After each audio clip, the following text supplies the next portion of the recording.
promises that is to serve you.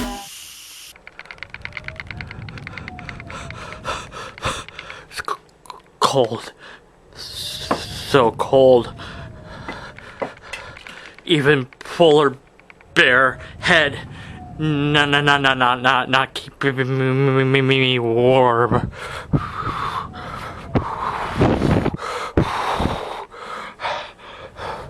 Okay, so this might be it, everyone. Donate my body parts to those that need them, and my body to science. My polar bear head is to be buried with me, 'cause severing it and then scooping out its brains were really hard to do, but they were also really delicious.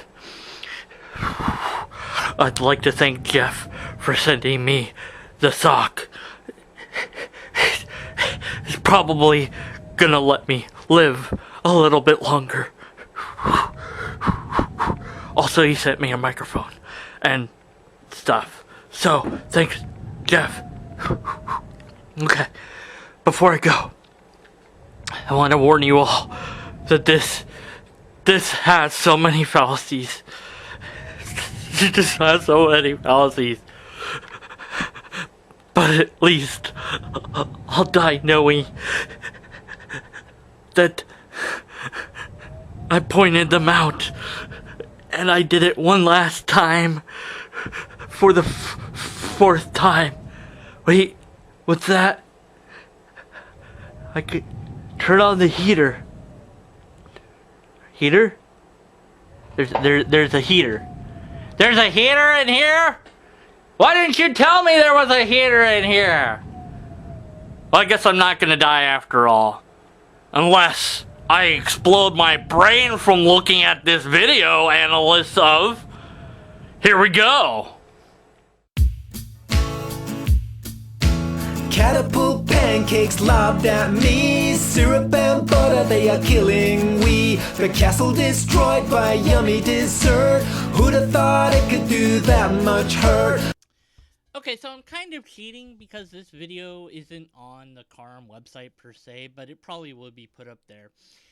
This is Matt Slick debating Matt Dillahunty on the superiority of Christian versus secular morality, which is better.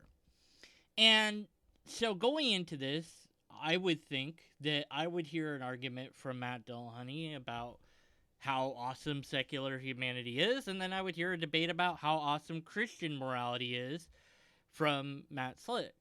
Well, that didn't happen. This clip kind of sums it all up. Why did you want to go ahead and agree to this debate topic if all you were really going to do is once again talk about the logical absolutes? That's a really good question. Why does Slick just argue the logical absolute stuff, which is old and tired, and we've seen it and heard it and read it, and it's already been smashed in Carm Harm 3, where Karen S. basically outlined why it's wrong, and I assisted in minor roles therein. So, why this? Why is Slick a one-trick pony? I don't know why, but he is. He is a one-trick pony. Slick could have, should have, done anything else. My brother, who's a theist, said, I could have done a better job. Which I agree. I think my brother could do a better job. Why not say something like, Christianity is superior to secular humanity because it can provide something that secular humanity cannot, will not provide, spirituality. It has a soul. You don't believe in a soul. You don't believe in a spirit. So when you use these words, and sometimes you do, you're borrowing from my worldview, which is a trope that Slick likes to use, so he could use that here. If you say that, the same spiritual fulfillment that comes from religion can be found in science, which is something that a scientist said, then you're borrowing from my worldview. You're still going back to the spirit, which is something we can explain, you can't explain, you don't even believe in. It's something we offer, you can't. You cannot offer it. You can offer things that feel good, but they're not going to be spiritual fulfillment.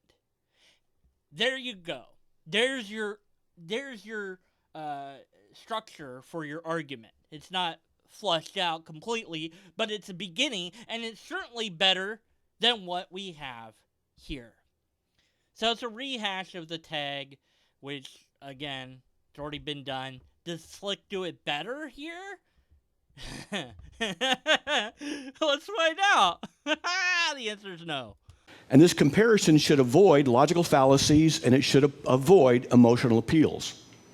All right, so let's get to the logical fallacies and emotional appeals, Slick, because I know you're going to have them. Okay, I'm skipping a huge segment here where Slick says, well, here's the definition of secular humanity from the website, complains that he got the definition late in the game from Matt Dillahunty's definition. And supposedly, I guess, what we're supposed to infer is that somehow might hinder his argument, but it doesn't really matter. It doesn't, because he already had this planned. He would have done this no matter what he had. Maybe he would have said it a little bit differently, but I think ultimately we'd still have this argument. So I'm going to skip all the definition stuff and tentatively grant everything for the definitions of what secular humanity is, and get to the part where he starts actually debating, if you can call it that. But how do we determine which one is superior to another? Now remember, this is a philosophical question, and that makes it more difficult to answer. Now, in the physical realm, tests can be developed to discover superiority between phenomena, such as finding out which car is faster or which steel beam is stronger. But superiority, to some extent, deals with subjective preferences, since what may be superior to one person, or what's in my opinion superior, may not be the same thing to you. So there's a bit of subjectivity here, and that's one of the problems that we have in this kind of debate. And when Matt and I talked on the phone a month or so ago, whatever it was, we both recognized very quickly, now Matt's a smart guy, we both recognized very quickly this is a problem in this discussion. But I think there's a way around it, no. But nevertheless, if one thing is to be superior over another, it cannot be based on subjective preferences. Now, at this point, I propose that one philosophical position cannot be superior to another, no matter what criteria we use to determine superiority, if that philosophical position is self-refuting. Now, you get my point? We have secular humanism, we have Christianity. These are the only two options we're working with. It's not a true antonymic pair. But what we're saying here is that secular humanism is a worldview, Christianity is a worldview. Now, we could say, what's a superior? We could argue about superiority, but we could agree this, that if Christianity is self-refuting and makes no sense, it can't be true, and it can't be superior to anything else if it's not true. Well, I guess my job here is done. Since it's not true, it's not superior. Good game, everyone. Oh, wait, right, we're supposed to think that it is superior. But you have to argue for that. You can't just say it is. You need to show that it is. And he's going to say that if something is self-refuting, then the other thing is automatically better. If that thing isn't self-refuting, I guess, would be the implied notion here. But that's not necessarily true. Even if something is self-refuting, and thus it can't be true, one or the other can't be true, a paradox can't be, that doesn't make it any better or worse than something that isn't self-refuting, because that thing that isn't self-refuting still might not be true. See, leaving that key component out of demonstrating the truth of it undermines all of this. If it's not true, then it doesn't matter if it's self-refuting or not. That's irrelevant. 1 + 1 is 29. That's not how it is. That's not reality. That's not how maths work. So it's wrong. It doesn't matter if your view was, that the liar said that he's a liar, and that's a paradox, so it's self-refuting, thus it can't be true. Therefore, my idea that 1 + 1 is 29 automatically wins. No! Well, it's not self-refuting. Doesn't matter. It's still not true. So you need to show that it's true, not that it's just not self-refuting. So does Matt Slick show that his view of his version of Christianity isn't self-refuting? Of course not. That would actually take effort and energy and consume thought processes and require him to be not intellectually dishonest, which is something that I don't know if he can do or not, because I've never seen him actually do it. Nonetheless, he doesn't have an argument at all. It's a formal fallacy. Failure to give an argument. Your side sucks, I win. No, that's not how it works. Even if it's true that my side sucks, that doesn't mean you win. You still have to show that your side doesn't suck. You have to show that your side is true. You have to show that your side is not just coherent within itself, because that doesn't really matter. I can write a story that's coherent within the world that the story sets up. That doesn't make the story true. The lobsterist is coherent within its own self, but it's not true. The same thing applies to secular humanism. If secular humanism is self-refuting, if it has problems and it can't account for the basic areas that we have in our knowledge, understanding, and our learning, then it can't be superior, no matter what criteria you might have, unless your criteria for superiority is, no offense meant, which one is more lame. Because if we're going to be saying something like this, we don't want to go into irrationality, we want rationality. Oh, Mr. Slick, I don't think that you would recognize rationality if it knocked on your door, smacked you upside the head with a large tuna, and said, "Hi, I'm rationality." Of course, if it did that, then that would be pretty irrational, because rationality isn't a thing that can knock at your door and carry around a large tuna. Get back to the video! Now, if we agree that a self-refuting system is not superior to a non-self-refuting system, then the issue of superiority becomes somewhat moot. And again, I don't agree, because your system has to be shown to be true. It doesn't matter if it's coherent or internally coherent or any of that. That just doesn't really matter. Again, I can write a book that's coherent within itself, that isn't self-refuting, and is still could be completely and totally made up. So we're on a red herring. Huge, ginormous red herring. That's all this is. Don't focus on this. Say, don't focus on the truth, even though he mentioned the truth. Let's focus on whether or not it's self-refuting. Now, is it self-refuting? I don't think it is. But even if it is, could it still be true? Could that work? Possibly. And there's always a way to construct words so that they aren't self-refuting when before they were self-refuting. For example, the sentence, everything is false, would be an incoherent sentence. But if I modify it to say everything but this sentence is false, now what? Well, it's coherent within itself. What's interesting is the which one is more lame comment as well. Kind of almost a self-defeat admittance there. I can't show you that mine's better, but I don't want to show you that it's not as lame as yours. That's still better. If yours is slightly better, even if both are lame, like, I don't know, Rebecca's Friday versus her Saturday. Okay, Saturday is not as lame as Friday. They're still lame, don't get me wrong, but one is slightly less lame than the other.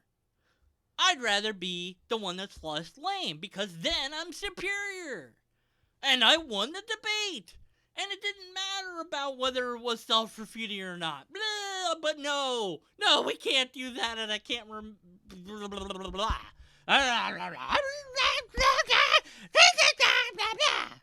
But not completely, because that which is self-refuting is by definition inferior to that which is not self-refuting. Oh, how does this work?